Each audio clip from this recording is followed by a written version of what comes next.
I was married with my husband for 10 years.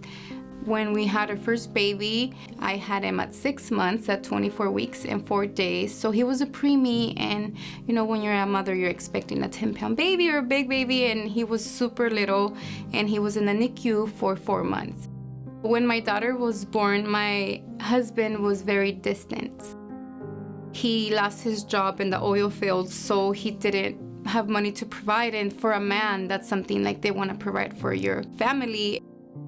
I always tell him, as long as we have each other, we're gonna be okay. No matter if we're under the bridge, with the love we have, that's all we need. Sorry. Our marriage started kind of like falling apart. He just got like very like physical, and then I called the police, and then that's when everything just ended. Sorry, it's just so hard. I want people to know that, like, you don't have to let no one, even if you love them, like, hate you. It's not okay. So I'm like, what am I gonna do? I'm a stay-at-home mom. My husband was the sole provider for this family. What am I supposed to do? Who am I supposed to reach? I'm not gonna lie, I'm like, God, why are you doing this to me? I went through so much to have my kids, my family. I have it all. Why are you taking this away from me? And I was ready to take my life. But there was this moment that God's like, he touched me and he's like, everything's gonna be okay. You're not gonna worry about anything. God was there. One of my son's social worker told me, like, there's a program and it's called CityServe, and they're gonna help you. They're gonna take you a basket. I was expecting, you know, a little basket, you know, with little things I need. And they come and knock on my door, and it was these two older couple, and they were so sweet. I remember that. And they had diapers, wipes, formula, shampoo, everything I needed. And I was just crying, and then I'm like, can I give you a hug? Because no one, not even my friends that I thought my friends, knocked on my door and asked me if I needed anything. And they were so sweet, and they're like, anything you need, you have our number and you can call us. That helped me through a lot. So soon after that, I met Chris and Ashley. They're a couple from CityServe. They invited me for dinner to their home. She opened her house to a stranger, like we didn't know each other, and she welcomed me in with my children. It's just not, you know, they meet you and they drop off a basket of food and they just leave you there. It's like a family. It's connected. I feel like I'm welcome everywhere. I always tell Ashley, I'm like, when I get in my feet and everything, I want to do what you guys do, because I want to help a family and make them feel that they're, you know, that we're here for you. So now moving forward, I know my life is not gonna be easy, and there's times that it's gonna be rocky, but I know I have hope with Jesus Christ. We're not alone, and God is always with us.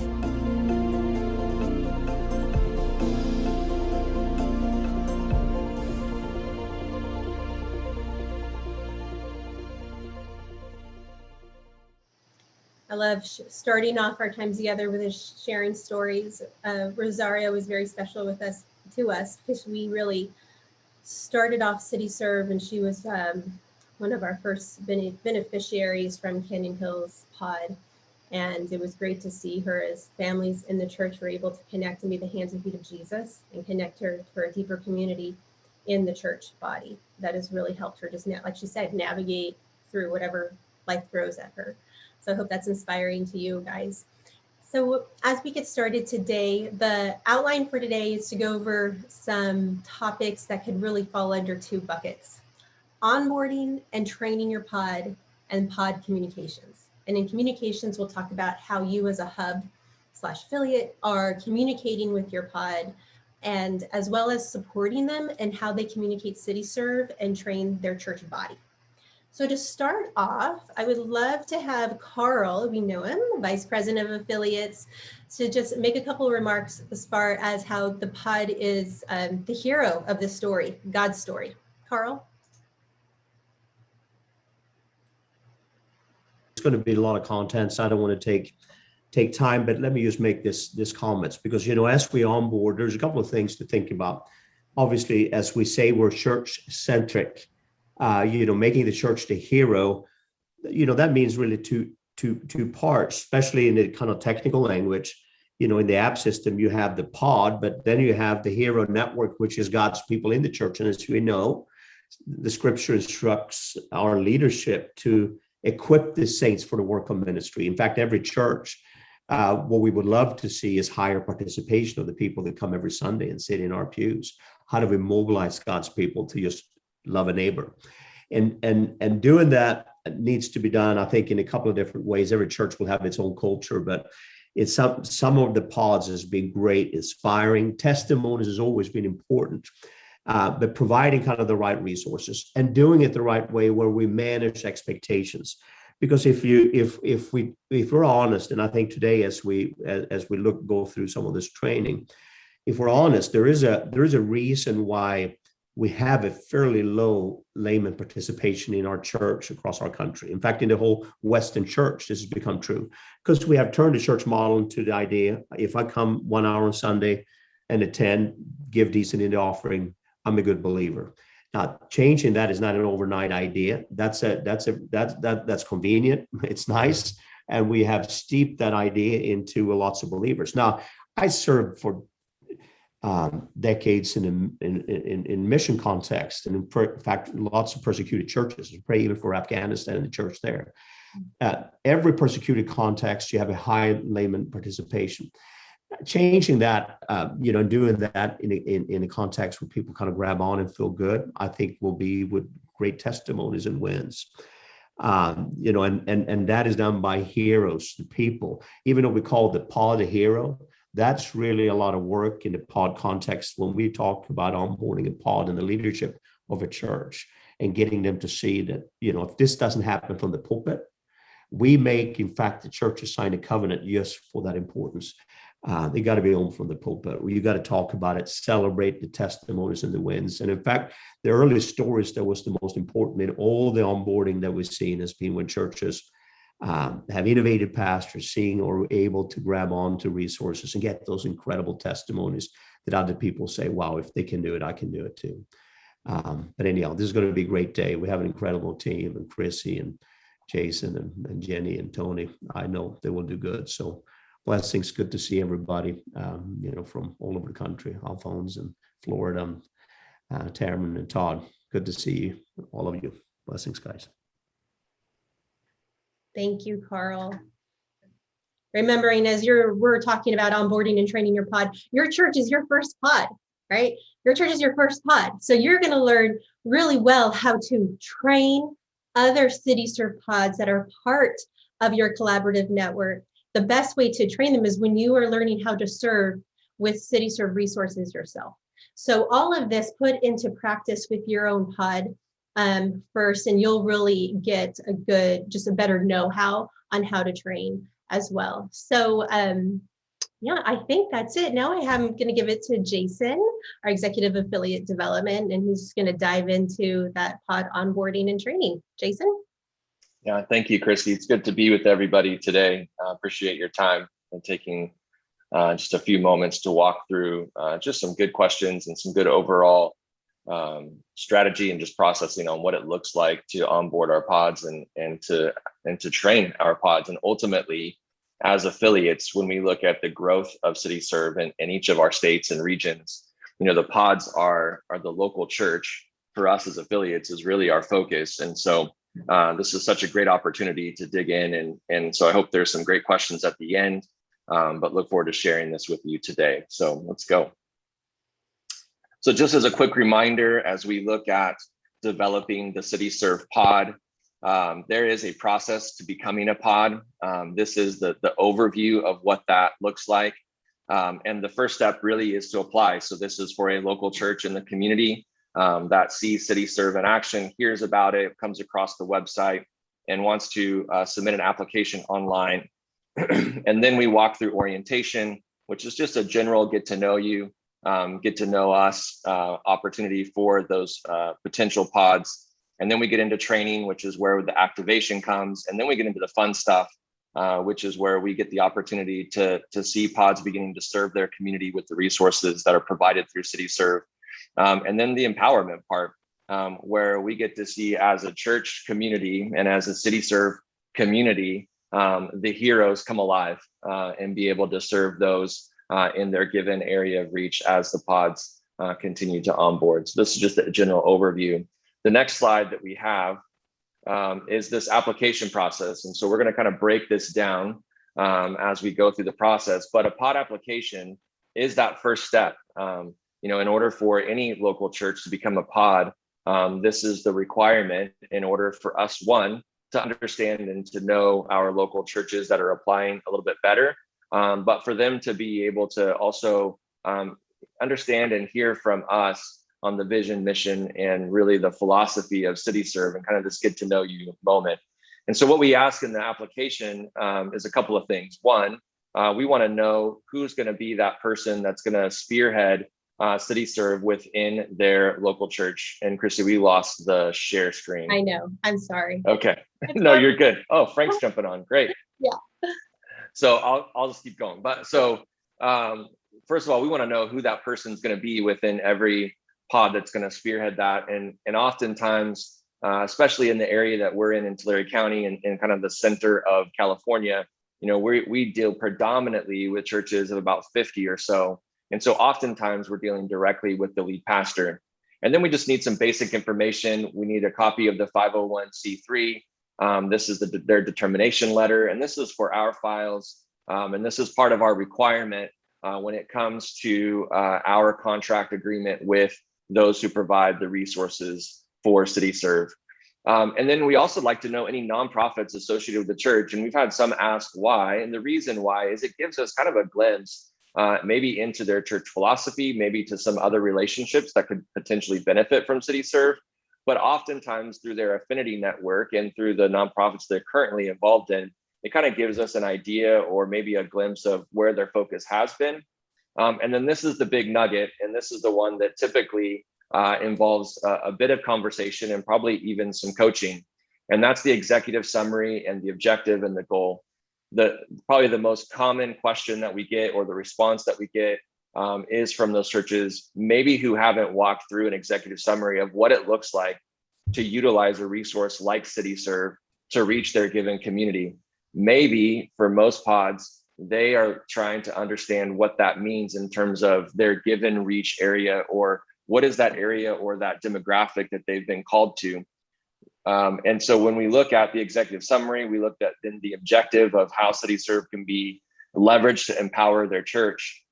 This is an opportunity, especially for us at the affiliate level, to come alongside and to coach our potential pods and what it looks like for their church to serve. We probably all have been through some higher level training and some higher level conversations and meetings and helping identify our reach area. That's why we're coming in as affiliates, because we understand that our given churches has a defined reach area indirectly and directly.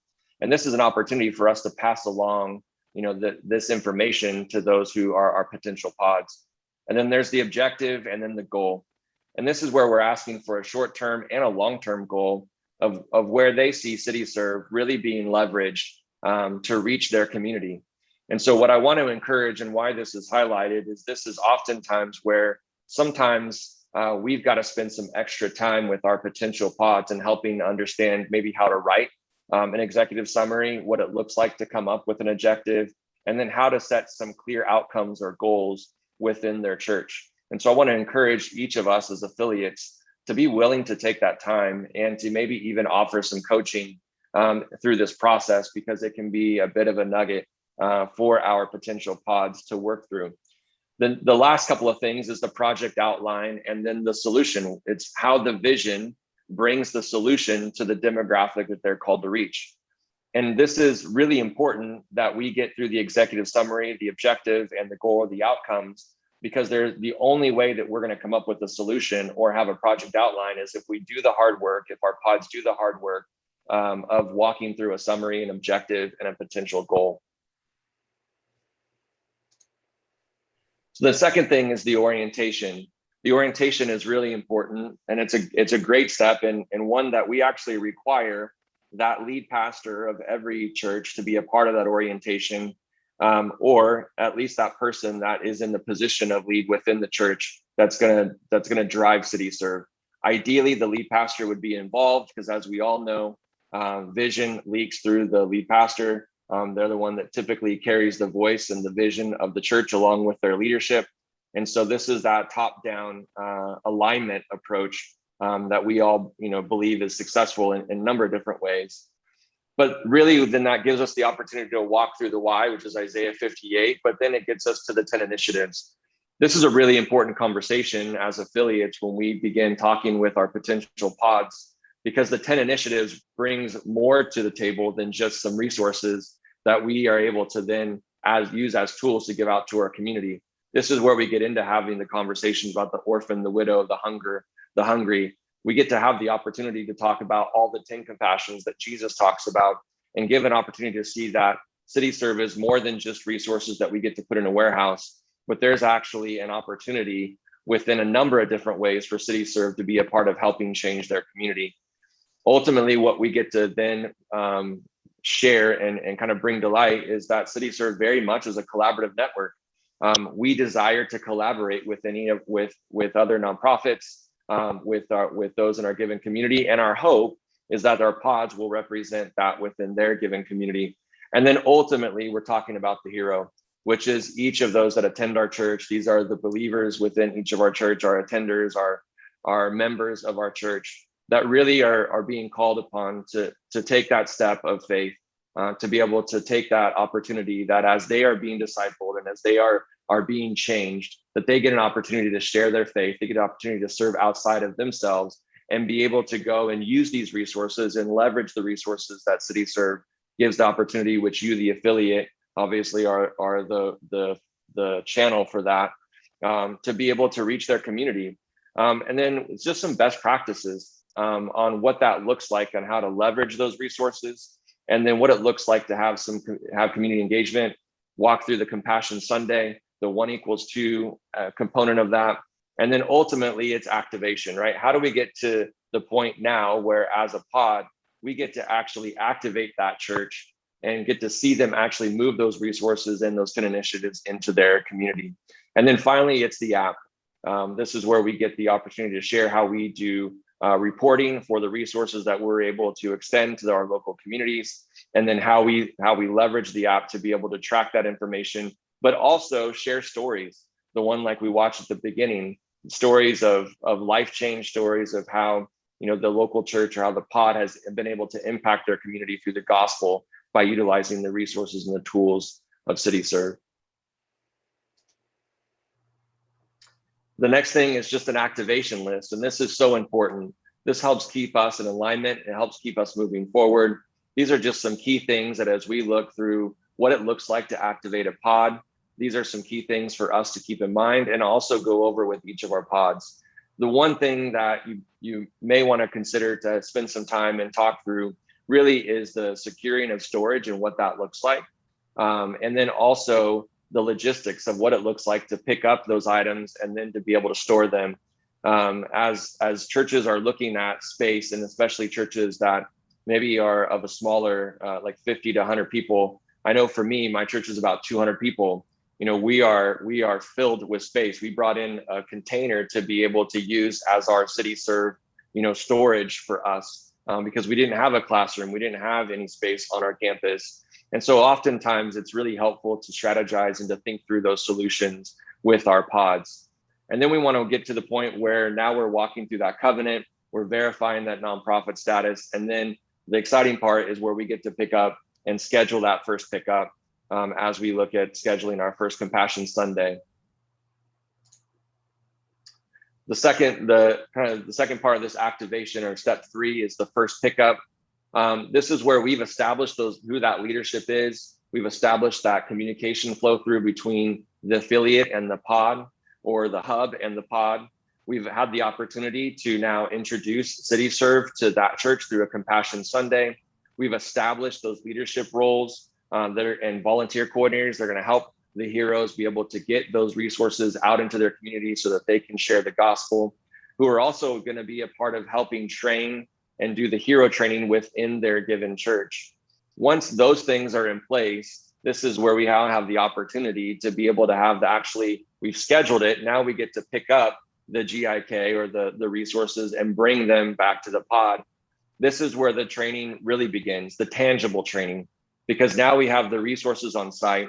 Now we get to walk through what it looks like to utilize the app in storing the resources that we were able to pick up, and then being able to see those resources go out by utilizing the app to be able to track that inventory.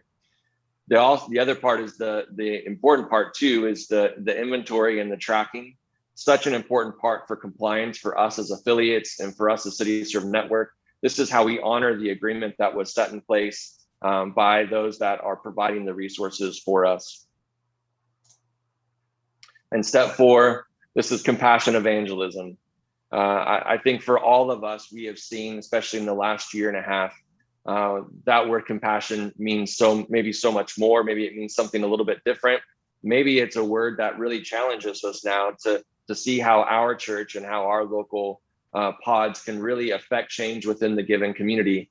I just spoke at a Rotary group yesterday and really talked about what compassion evangelism is, and really it's building relationships that are sustainable. It's an opportunity to build a bridge and a relationship with the community to ultimately share the gospel.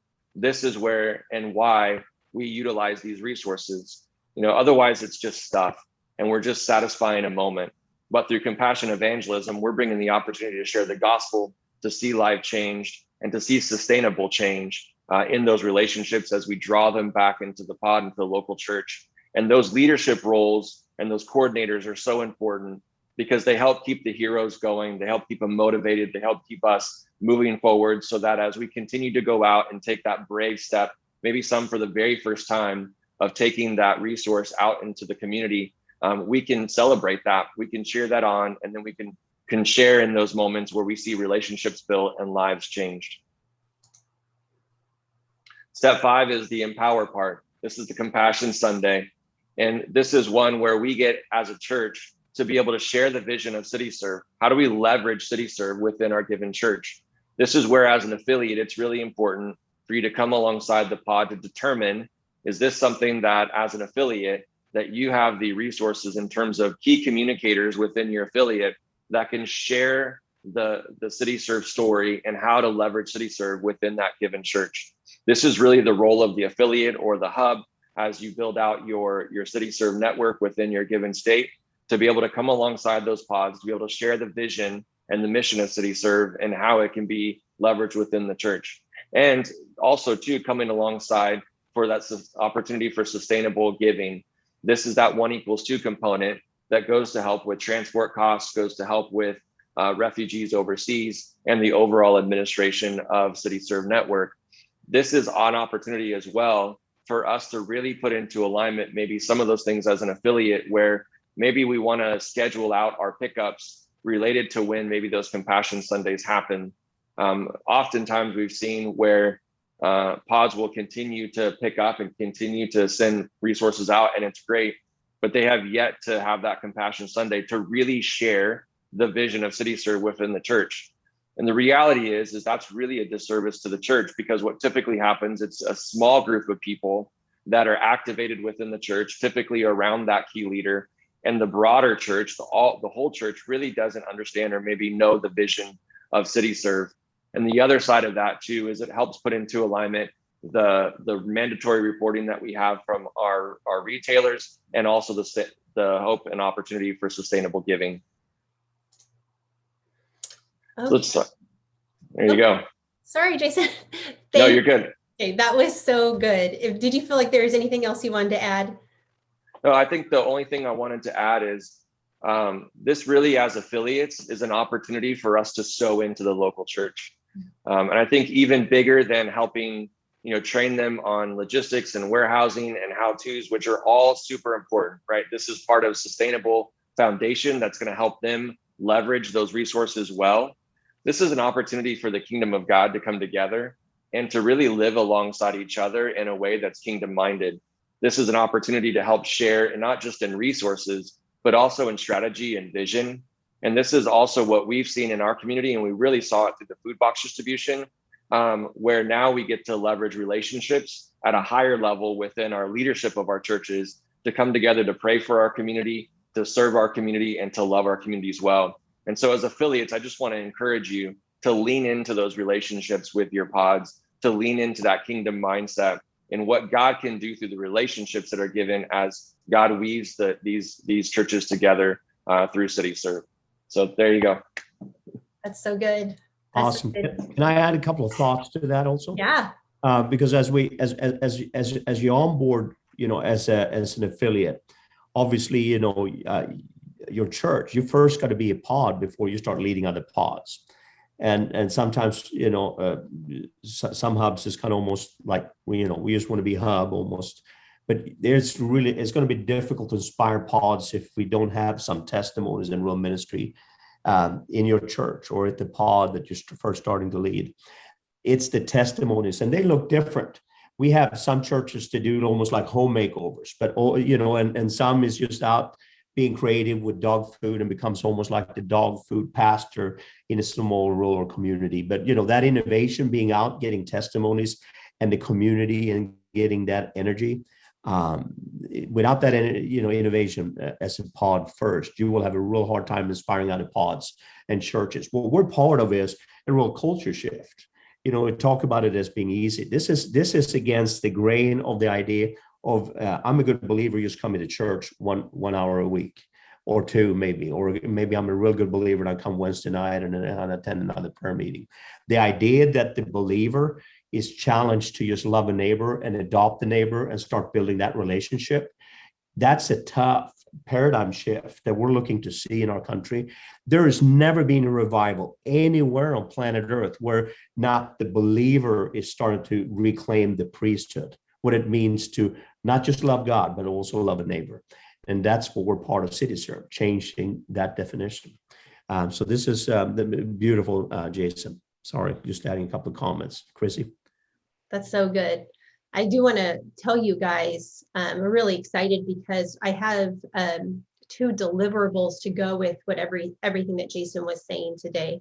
We have an updated pod application that you will get as a Word doc, all of that copy, that language that you can then put onto a web form, and I'll talk about that. We also have a pod orientation slide deck that is updated and refreshed, and it's looking good. You guys can use that as well. We'll need to use that as you are onboarding your training, and we even have in the works a little bit of like a high level pod overview for the big visionaries of the church, the lead pastors. So those will be coming again today with the recording link for this training.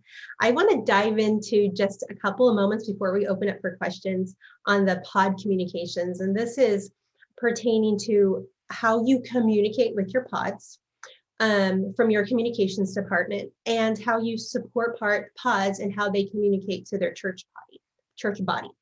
And it's really important. I do just want to touch that as we are doing everything that is around the church, right? That we are not the communication is really important in the language, because we're not a direct service provider, right? It's everything for the church, everything that the church is doing, so that they are the heroes in the community. And so I'm going to dive deep in how we do that. To start with church tools to introduce CityServe to the congregation. So Jason touched on this, and this comes actually a little bit before the Compassion Sunday, because they're going to be needing to introduce the CityServe vision. It's maybe a CityServe day, the lead pastor can do so, and you want to be able to provide them with the tools and how they talk about the CityServe vision and mission and the why we do this. And providing them with tools, we have those design templates for you as affiliates, so you can brand it as your state affiliate to be able to give them PDFs and slide decks so pastors know how to talk about it. And then it's a great way for as their congregation is getting excited, then they're raising up the big call to action is who wants to be the hero, and then go to the hero training, right? And then those heroes are properly trained even before they get that first pickup. So that is, there's a lot there that we can do with even pop-up banners, vinyl banners. There's a number of ways on how you as a CityServe affiliate can offer those to your pods, as well as maybe they are up for purchase that you print and send to them when they purchase it from you. Maybe you send them the files and then they can purchase them. Maybe you have a lot of those type of assets in storage that you can loan to pods. So those pop-up banners, those type of CityServe communications can be on loan to pods as they see fit. So there's a lot of different ways we can go with church tools on how they introduce the vision to their church. Now, pods here, they need to retain their church name when they're serving. They need to retain their brand identity through their outreaches. And we're encouraged to churches to, how they talk about CityServe. And I'm going to give you just a little example so you can see it tangibly. When a church person is going to serve and they take it to a family in need, whether it's that couch, whether it's that dining table, it is not, hi, I am Chrissy from CityServe, and I'm here to serve you and help you. No, it is, I am Chrissy from Canyon Hills, and we want you to know that there's a church down the street that cares about you and loves you. We know that you're in need and we want to help you out here. Now, obviously, when there could be confusion, and I know in the first time, just even serving through the CityServe resources, the families we were serving were like, wow, Chrissy's buying us a lot of stuff. Like she bought us a dining room table and a Christmas tree. And it was like, in the beginning, there was a little bit of confusion about that. We didn't even know exactly how to talk about that right away. And it was like, well, this is from the church. Remember, we're lifting up the church. So they know there is that church in the community that cares about them.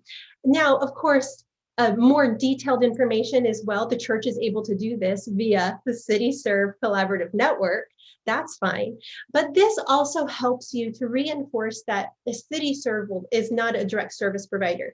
Your affiliate becomes more well-known in the community, you will have direct requests. It will just happen to where people will say, hey, I'm in need. Can you, or I know someone in need, CityServe, can you give me a dining room table or a couch or a bed or clothes? Someone needs diapers.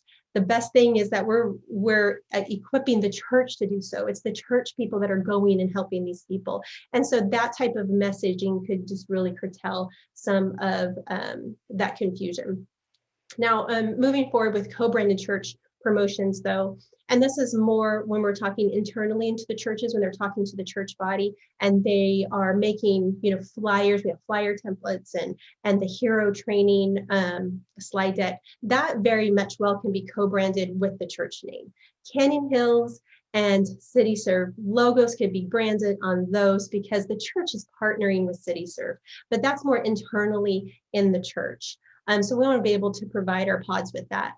A CRM tool, customer relationship management, as you guys are onboarding churches in your community, you're going to want to be able to take a snapshot and see where they are. And this is just good practice for your leadership team, whether that be, I would advise that you get really manual with it in the beginning and you see how it looks on a spreadsheet. And you can get more sophisticated to move towards web-based software like a HubSpot or a Salesforce. But then you're able to see, okay, where are they in the onboarding process? And there could be notes with each pod along with contact information. We know they're struggling here in step 3. We need to help them. Maybe they've lifted off into step 4, but have they done a Compassion Sunday? Where do they need help with this?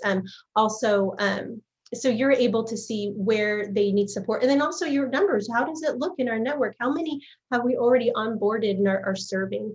And then we'll go into like the web page. For some of you, you may already have a web page, but really just to get a simple page for your affiliate that says the who is CityServe, what you do, how you do it, and then the big call to action for pods. Now there's a lot of layers of audiences you could talk to on your audience, right? You could talk to on your webpage. You can talk to donors, you can talk to the volunteers, but make sure that first and foremost, you are talking to those local churches. You are telling them how this will benefit them, how they will gain influence through the collaborative network and empower and help them to do their missional mandate. And that big call to action is to apply now, to join your affiliation, and having that pod application on the web would be great. And there's always great tools I could offer later as far as how you integrate that even to your CRM tool.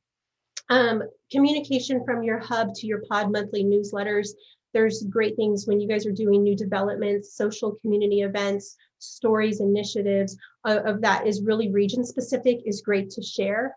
I will tell you though, here with CityServe in our comm department, we're always creating great content in hopes that you guys would share that too and utilize all the work that we're doing, whether that be articles pertaining to the initiatives, testimonial stories, podcast episodes, videos. Take that and reshare it and share it to your community. And social media. So there's a lot we know about the different platforms in social media, and I just want to focus right now on Facebook. There's the Facebook page versus the Facebook group, and both can be utilized really well to speak with and to your CityServe pods. Now, the Facebook page would be branded and named as your state affiliate, CityServe Michigan, CityServe Arkansas. That is your page. You use that page, and people can like and follow to reinforce what your webpage does, the who, what, how. Apply now. Maybe you're also talking to donors, donate, join us, also volunteer information, share stories. But when you take a look at a Facebook group, you could have groups that develop by just the hub name. Now you guys are starting off with one single hub, and as you have more hubs, you'll create another hub group. So create that hub group, link it to your page. But the great thing about groups is that it really encourages collaboration and engagement. So you can put in guardrails to where you can approve who joins. I approve everyone who wants to join unless someone goes rogue and they need to be kicked out. But then what you have is pods telling more than what they would do on the app. They're sharing other stories. They're sharing more pictures. Everything that gets shared in a group is automatically shared on every group member's feed. And they will be inspired to share more. Maybe they're sharing tips, church tips back and forth on what they can do in CityServe ministries. So those are some really basic tools I think that will help you with communications. Of course, we'll always be doing additional training as this goes on and more in depth. I have a lot of templates in the manual, webpage template, social media guidelines, that type of thing. So that's what I wanted to touch on. But now, as we conclude, we have about 15 minutes left, and I think this is a great time for questions. So if you have questions, please put them in the chat, and let's see if I have anything in the chat right now. Let's see. Bylaws. I have a question here, Jason, and maybe you can help direct that, about willing to share bylaws for the 501c3. Yes, affiliates are to create your own 501c3 nonprofit status, and if we have a template of bylaws that they can use. We do, and we can share those. Okay, great. So it's just a basic set of bylaws, but we can share those for sure. Yeah. Anyone else? And at this point, you don't have to put it in the chat. You can maybe just raise your hand or unmute yourself, and you can ask all the questions you like. Also, for Jenny and Tony, do you feel like there's any major points that we have maybe glossed over or we forgot that you would want to address now? I think you guys hit it really good. So excited about these two parts, especially that pod onboarding piece of it. I think Jason walked through that really well. So excited for you guys. And Jenny is good. Awesome. Okay. Well, maybe we just did a fantastic job. We don't have any questions, but Carl, do you have any closing remarks?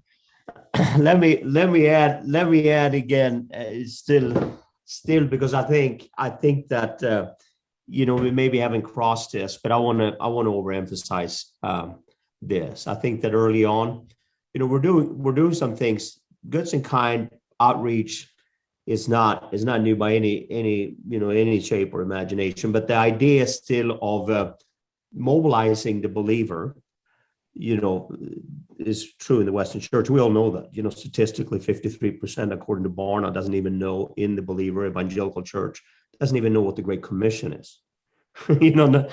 Outside. So we have somewhat of an uphill battle statistically, whatever that looks like. And, our churches, they're different. Some is evangelistic, but it looks different. This has been a couple of true, I think, cultures that we've seen early, they're different. So we have a hub, for example, in California, Southern California, early onboarded. They are Hispanic, they're a mega church, they have a great television ministry. They're just unbelievable in many ways. He has like 25 million viewers a week from Latin South America, on his telecast. Amazing influence. But they're also passionate, lots of volunteers serving. The way that he had to do it in his church to bring culture shift. They are a machine. They do lots of outreach, but they had a culture, and I come from that too. It's a gravity to easily do big events.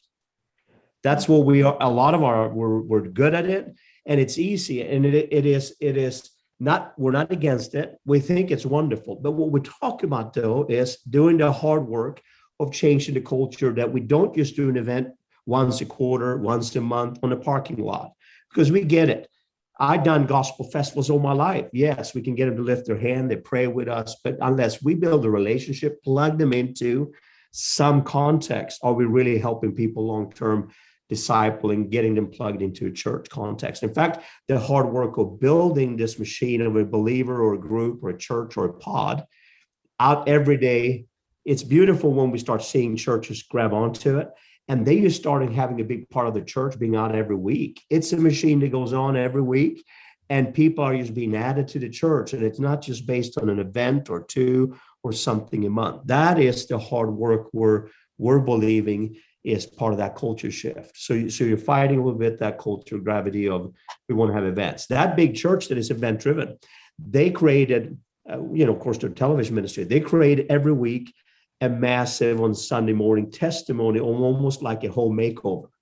They do lots of them during the week, but they have a great testimony helping the church to see the people that they have. They might have 6,000 on Sunday, but they see, wow, we could do something. Then you have a church, we have another hub up north. They are not sophisticated, have no television ministry, lots of poor pods, very different. But what they have instead is incredible grassroots testimonies of pods, grabbing onto it, know how to kind of dig it out. And what you get there is just innovative stories, how to translate about any goods in kind into, in fact, the pastor, the leader of that hub, he will point on the shelves of the goods in kind and say, every item here is a testimony. And he will preach that every Sunday. This stuff is just a testimony relationship, right? So, every hub has to be innovative and be different, and find a way of kind of translate that to your context. But, we can't overemphasize the hard work that is in that process, but unbelievable rewarding when we start doing it. Again, I will be quiet here now. Keep repeating it, but I think that can't be overstated. That's why I'm bringing it up. I think that's part of the journey, and we see the fruit of a lot of the pods when we start seeing that culture shift. It is really rewarding. Starting to see a lot of the pods coming back with incredible numbers of growth, church growth, people coming to faith in all different kind of contexts. That's really powerful. Yeah. And I'll just reiterate, if you go back to Rosario's story from the beginning, in the beginning video, Rosario would not be where she is today if it was just a mass giveaway for diapers, for stuff that she needed. Like, that would have benefited her just right then in that moment. But it was because there were church people that said, I really want to just build a relationship with someone and help them walk alongside whatever they're going through in life. And you go back to, you've probably seen a lot of branding where we go where needs met, relationships built, lives transformed, right? So where now life isn't always easy for Rosario. We've known a lot about what she's had to go through over the past couple of years, but she's in church, and our churches should not always just look like a country club. They're for the sick, right? There are those that need to be in the service. And that's why It's not about, okay, CityServe is that direct service provider and we can just get the stuff and help the community, but it's about empowering the church, developing them well, training them well. How do they build capacity? How do they get their church body and their congregation excited? Because I have heard so many times there are people in the pews going, I want to help. How? How do we help? How do I help the homeless? The widow? How do I help the widow? I can't be a foster parent, but how can I help the orphan? Go through all the initiative and how the GIK supports the 10 initiatives, right? And now they have an avenue. They have an avenue and an easy way for them to get outside the walls of their church building and serve. And they are empowered to do more. We share more stories like that. We testify. The word says to do it, right? It says to testify by blood of the Lamb and our testimonies will we defeat the enemy. And it's just been incredible. Also, I will say then the church name, the church build, the church people then have influence in the community, right? When they are known by government, by community stakeholders, by other nonprofits, as well, someone who's really doing stuff. It's not like, wow, CityServe is really doing stuff in the community. It's, wow, First Baptist is really doing stuff and helping people. It's a Valley Bible is really helping people. Grand Rapids is really helping. Like, that's what we want to see. That is the vision. That is the mission, so that the church is the driving catalyst for community transformation. So if you guys don't have any other questions, I can go on and on. We know it, but I'll end it at that. So if you have a question, no, raise your hand. We are good. Okay, Jason, well done. You guys, Thank you, everyone. next Wednesday, you will see a calendar invite for part 2. And part 2 of this training, we are moving on from onboarding and training and we're talking about compliance and reporting. We're talking about how to collaborate with your pods and to get them even further engaged in stuff that you're doing. So like I said, there's a lot of information, so we felt a need to split it up, and we didn't want to wait until another month to get to it. We were like, we need to get to it now. These affiliates are ready to go. And so we were going to be doing that next Wednesday, 10 a.m. Pacific time, and you will see a calendar invite. Again, it's recorded. If you can't make it, then you'll get that recording. Okay, guys, I'm going to pray us out. Dear Heavenly Father, God, I thank you for this time. I thank you that you have called each and every one of these affiliates by name, that you've called them to the place that they are, and you're equipping them and resourcing them to be the hands and feet of Jesus in their own little parts of the world, God. And I pray that they will have dramatic and greater impact in their neighborhoods and in the nations beyond. May you bless their day and bless their hands. In your name, amen. Okay, my friends. Bye, guys.